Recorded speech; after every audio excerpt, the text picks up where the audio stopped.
Hey everyone, Smitty here. I thought I would share my experiences from the weekend's competition. This past weekend I competed in a strongman competition called Naturally Aspirated, which was in South Australia. I competed in the under 80 kilo category, drove over to the competition. This was a qualifier for the Natural World Championships. So I believe it's the first time Australia has had a qualifier for this.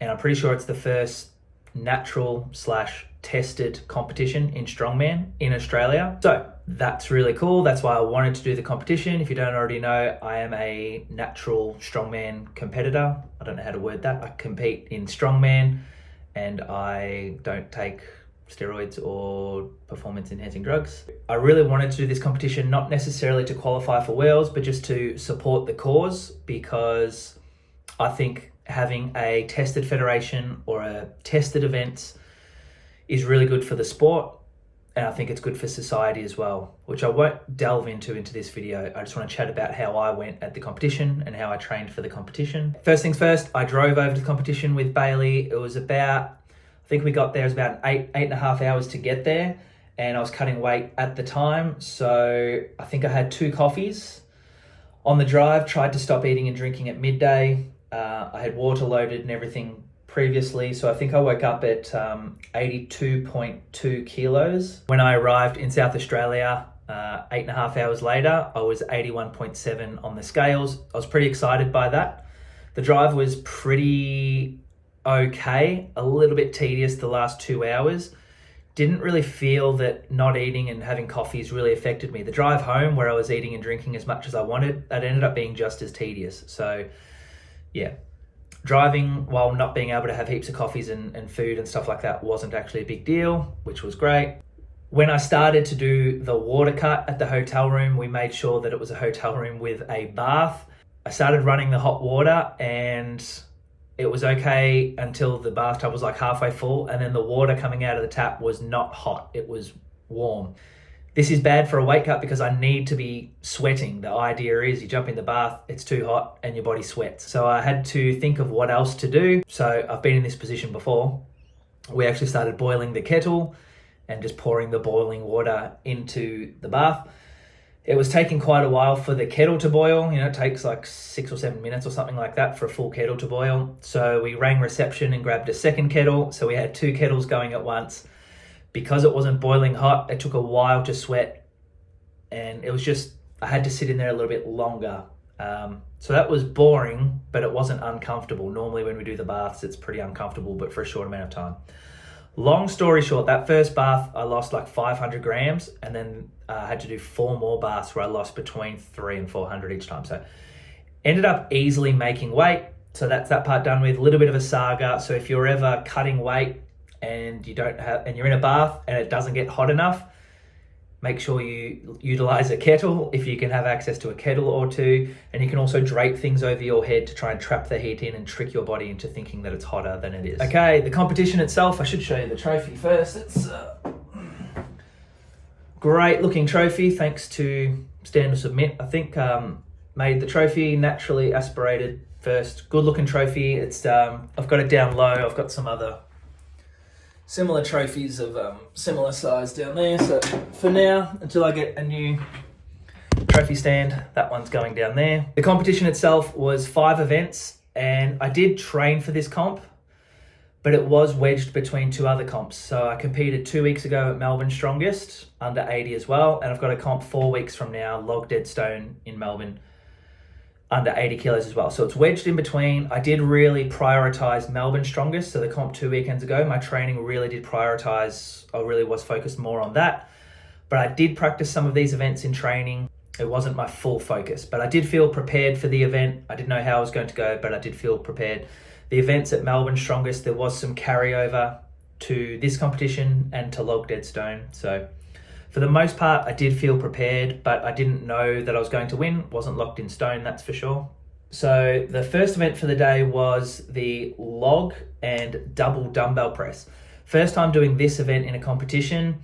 I've seen the double dumbbell press done at World's Strongest Man before, and I actually did do this in training back in that year. I had practiced it. So Pretty light weights. It was an 80 kilo log and 30 kilo dumbbells. So 2 dumbbells, 30 kilos each. 60 seconds, as many reps as you can. You can choose which implement to start on. I chose to start on the dumbbells because I could do them slightly faster and less fatiguing than the log. Ended up getting 9 reps, and the 10th rep was just after the whistle, so got no rep for that last one that I did.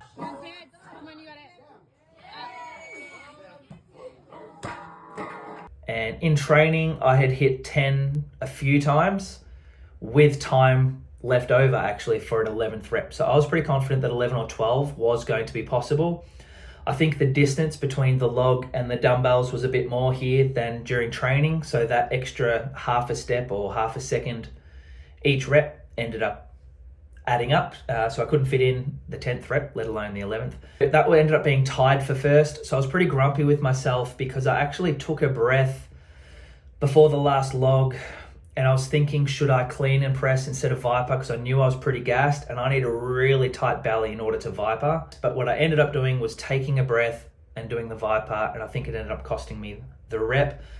What I was most grumpy about is I didn't kind of organize or ask for the time. I think if I knew how much time was left, I would have picked it up sooner. Just thought, next time I'm going to have someone let me know when there's 10 seconds and 5 seconds left.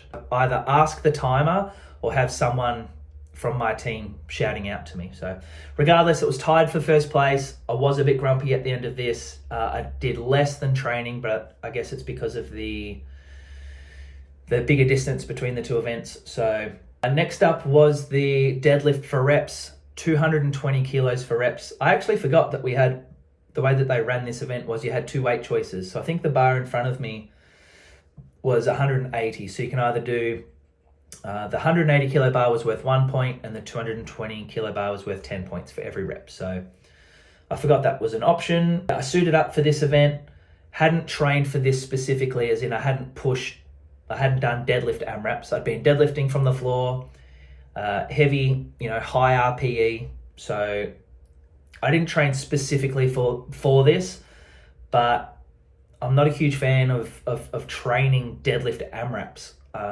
I kind of think you should go into the event knowing what rep range you're after, what you're capable of, and pacing it accordingly. If you told me 6 weeks ago, to aim for 12 reps on this event, I still wouldn't have trained with sets of 12. No way. No way would I have done that. So I ended up doing 11 reps for first place. The 12th rep, I stuffed up again with the timing. So I was grumpy after the timing issue on event 1 and actually stuffed up again on this event. So I didn't hear, I think Camilla yelled out that there was 10 seconds left and I didn't hear that. So I did my 11th rep with 10 seconds left, and then I knew I wanted 12. I didn't know how much time was left. I thought maybe there's only 3 seconds left. So I went for it. Instead of taking a breath, like I had learnt my lesson from the log press event. So I'm like, I didn't take a breath. I just went for it. And then the timer yelled out 5, as in counting down 5, 4, 3, 2, 1. I thought she said time. Oh, let's go. Let's get it up. Come on, let's go.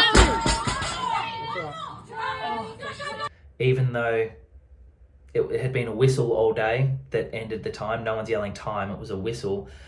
So halfway up, I hear someone yell what I think is time. So I drop the rep and then see the person next to me continuing and hear the timer yelling 3, 2, 1, go. So that's why my face does what it does. So I definitely could have got 12 reps. If I timed it better and needed 13, I believe I could do 13. So won the event, felt really strong. Glutes and lungs were pretty on fire after this, but still a little bit disappointed. And I still have something to learn here with having someone either on my team yelling out the time. So I'm not trying to be conscious of what the person yelling the time is doing. Just something to learn. That's never really happened to me in competition before.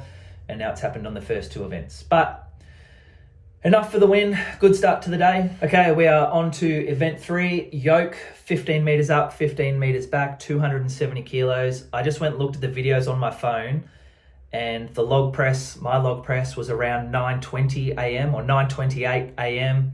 The deadlifts were at 10:34 or 10:24, so an hour later. And this was at 11:28, an hour later. So very fast-paced comp, which I do like. I like fast competitions.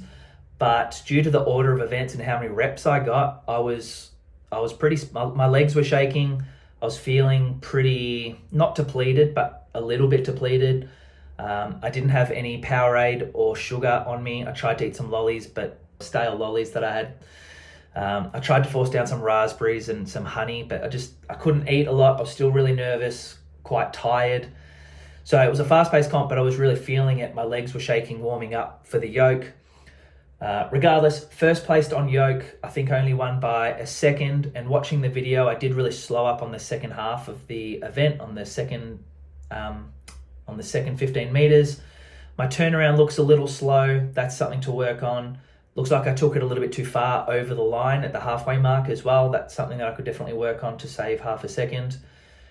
So I'm pretty happy with how it went, considering that I'd just done pretty much 12 deadlifts an hour prior, and I didn't train up and back too much in training. Like I said before, when I trained for this event, I had been doing yoke for the past 2 months, but I've been training it heavy for 15 meters, not speed work up and back.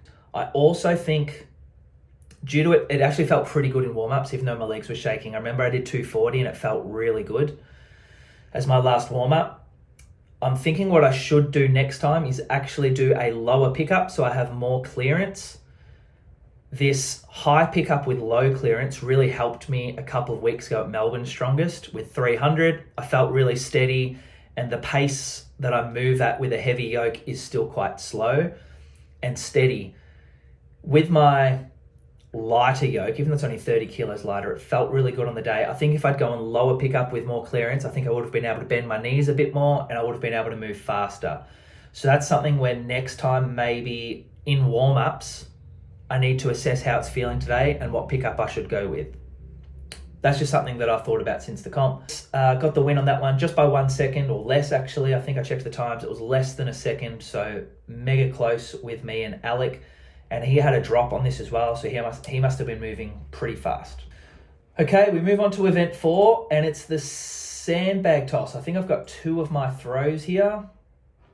I believe my winning score was 7.4 meters was my best throw, and that was enough to win the event in the under 80s. And I might go back and check the scores. I actually believe that was pretty competitive in maybe the 90s, probably not the 105s.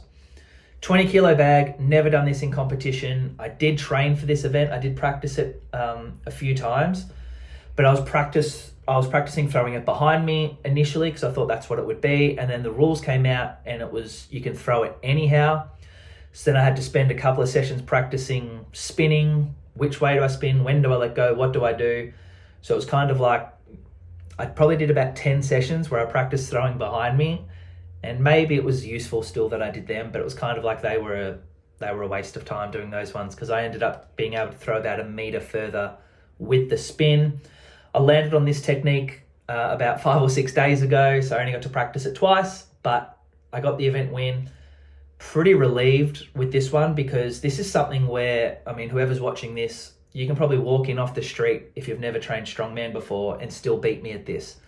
And I normally don't like those events popping up in competition because, yeah, sometimes people off the street can just beat you at something. So I think all three of my throws were over 7 meters, 7.3, then 7.1, then 7.4, something like that. So really happy to get the win on this event. Didn't throw any out of bounds, didn't step over the mark.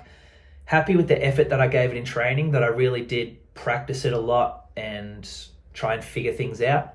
It is actually something that I like doing. I don't necessarily like this event, but it reminded me of being in the driveway doing trick shots with the hockey stick, or it reminded me of when I was trying to learn how to kickflip. It reminded me when I was trying to learn double unders, and what I always did with these skill-based things in my life, juggling, I did it with juggling when I taught myself how to juggle. I would make a game of it. I would always make a game of things, and I did the same thing with this, the sandbag toss. I actually did a championship every training session that I did the sandbag. I would pick 2 teams, name them after famous people or suburbs or countries or whatever, and they would play against each other, and I'd try and each team would try and beat the team. And can't be bothered explaining it. It's a bit childish, but I make a game of this skill-based stuff, and the teams try and beat each other. Rather than me trying to beat my best, sees two teams going at it, and one team uses this tactic, one team uses this tactic, and they've got coaches and captains, and it's this whole elaborate scheme in my childlike brain.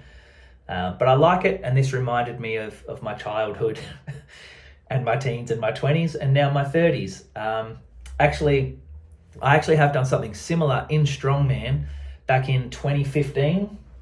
Where's the trophy for this one? Actually, this competition here was called Australasia's Most Powerful Man 2015. It was in a place called Wiseman's Ferry. I don't know, Wiseman's something. You had to get a ferry over there. Anyway, that was a 2-day comp that had shot put. It had a 7 or 8 kilo shot put. And I won that event as well. A few of us actually got shot put lessons leading up to the comp. A girl named something, who was an Australian Commonwealth Games medalist, maybe, I'm not sure, actually taught us how to do some shot puts. So same thing, on the day I rocked up with just a little bit of technique. It wasn't the technique that most shot putters use, but I was able to get a bit of a spin and a bit of momentum, and I won that event too. So yeah, that's pretty cool. After I won this event, I think because of the points, I had already won the competition before the last event. But regardless, the last event was stones. Now the stone was, for the under 80 kilos, the stones was 100 kilos for reps, 1.2 meters, so your standard height. I still put my boots on to help with a bit of extra height. Tacky allowed, 100 kilos, 60 seconds. I had in my mind the idea of 12, because I think I've done 90 kilos for reps twice back in the day, and I got 12 reps on those. I'm gonna have to go back and check some old footage, but I think I've done 12 reps with 90 before. So I thought surely 7 years later, I should be able to do 12 reps with 100. And even though, like I said, I'd already won the competition by this point, I really wanted to walk away from the competition knowing where I was at. I wanted to give this my best. I had no injuries. There was no, I haven't got something coming up in a couple of days where it would be smart to hold back on this event. I really wanted to know where I was at. I wanted to push. I wanted to know what I need to change in my training. I wanted to know, what it feels like doing 5 events in 5 hours. Can I give it my best? So I'm not saying that if you're doing a competition that you should do this, if you've won it or lost it or whatever. If things are in place by the 5th event, sometimes it's really clever to just do the bare minimum to hold your placing. But sometimes it's cool to know where you're at so you can adjust your training and see what needs work. And I hadn't trained this event as far as 60-second AMRAPs, but I had practiced a few sets of 5, moving as fast as I could, but I never had someone returning the stone super fast. So I wanted to see how it would go if I used this technique. If you can see, I have tacky on, but the tacky's not super strong. Now I've paused it on my computer. I'll try pause it here for you guys to see where I've paused it, but I actually let go of the stone. I actually throw it into my lap, start descending, almost like a squat clean in Olympic lifting, and use that bounce and momentum of the stone going down as my kind of eccentric loading. And I don't think I saw anyone else doing it. I'm sure people do this, and I didn't invent this, I'm not saying that, but this was kind of my idea, to lap it, to throw it into my lap, catch it on the way down, rebound, spring up. So 13 reps on that one. So that was enough for first place on that event as well. So a good finish to the day, actually aspirated. So first in Australia, I guess we could say, for under 80 kilos natural, which feels great.